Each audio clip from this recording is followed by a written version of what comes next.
The biggest challenges that we see are health inequities, and what we're seeing is that folks of color, pretty much Black and Latino people in Jamaica Plain, are experiencing worse health outcomes across the board for pretty much every chronic disease than their white counterparts. Fitness isn't accessible or available to everybody. Most people are either driving their cars like everywhere, or they're at their computer, or or they're at the office. They're not as active and not as mobile as they probably should be.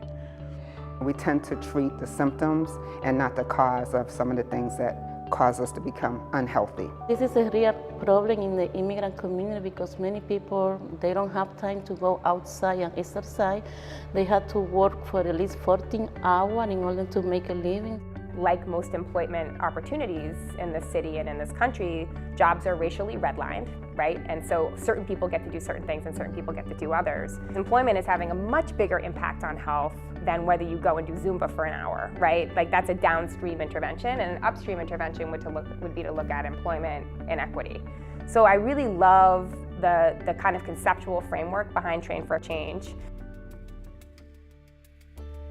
Train4Change is a program that motivated myself and 6 other fabulous women to become certified group instructors or community liaisons, and to encourage women of color and in our community to become healthy, to start building physical activity, to incorporate it into our lives and share our knowledge with our friends and our families. The goal was to engage women from the community that really need attention in the areas of health and fitness. And I liked the concept of let's train the women directly in the communities to become fitness and health leaders. One of my friends from church sent a text asking if I was interested in helping mentoring women through fitness, and I was immediately interested. I found a flyer and took the flyer down, made a phone call, and attended an interview for the program. I came into the gym one day and one of the staff people told me about the program and said, you know what, check this out, you might be interested in it. It definitely requires a commitment. It's not just something you just jump around and do a routine and you're done. It's a lot of theory. We go through theory as well as the physical aspect. Because what it's saying is that, yeah, we need people to exercise more, but we also need our people getting well-paid jobs to offer classes in terms of location and zip code. They should be accessible in terms of having the instructor kind of get where the folks in the class are coming from, and just really having it make sense for people to be able to exercise. And wow, you're also creating living wage jobs. Train4Change is actually helping a lot of women, not just learning how to work out or learning how to train or how to teach group exercise, but actually break into the fitness field. I want to be here for my family, and the fact that I know that I need to be to be physically active. I feel better when I exercise. I feel better when I eat properly. If I put in junk, I feel like junk, and if I eat healthy and I'm moving and doing what I'm supposed to be doing, I feel so much better. Through the other women and myself, I have noticed that they say family members are coming to them more. They are changing their diets. We're just impacting as like a domino effect. When we started Train4Change, we didn't just start here in HealthWorks, we started out in the community. So the community got to see us first outside. And that was where I lived, where Train4Change let me go into my own community and do exercise and walk there.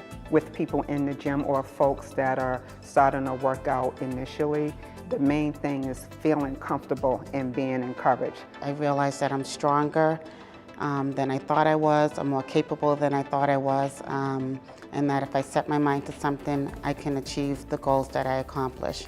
People have trimmed down. I was surprised. They should have took some before and after pictures. I was really, I knew there was going to be a change, but there's been a change. Like a lot of pounds shedded, and we had fun doing it. It's got to happen within the community. People really have to start stepping up and going out in the community and helping one another. And it just starts with one person talking to another, which ends up someone else talking to another, and then maybe getting a small group together, which could be an even larger group, and before you know it, everybody in the community is working out.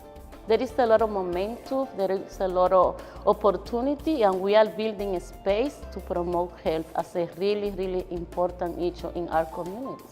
Similar to what Train4Change has kind of introduced here, I think one thing I could say to other, whether it's health centers or fitness centers, really ensuring that we have representatives of the community within the space, whether it's employed, whether it's internships, whether it's volunteering, ideally employed, but certainly allowing folks a space where they can take ownership of their own community, in whether it's a residential space, whether it's a cultural affinity, whether it's a racial affinity. I think it's really important for folks to be able to work out and to be able to bond with folks who do represent their community and also the life and the steps that they've lived through.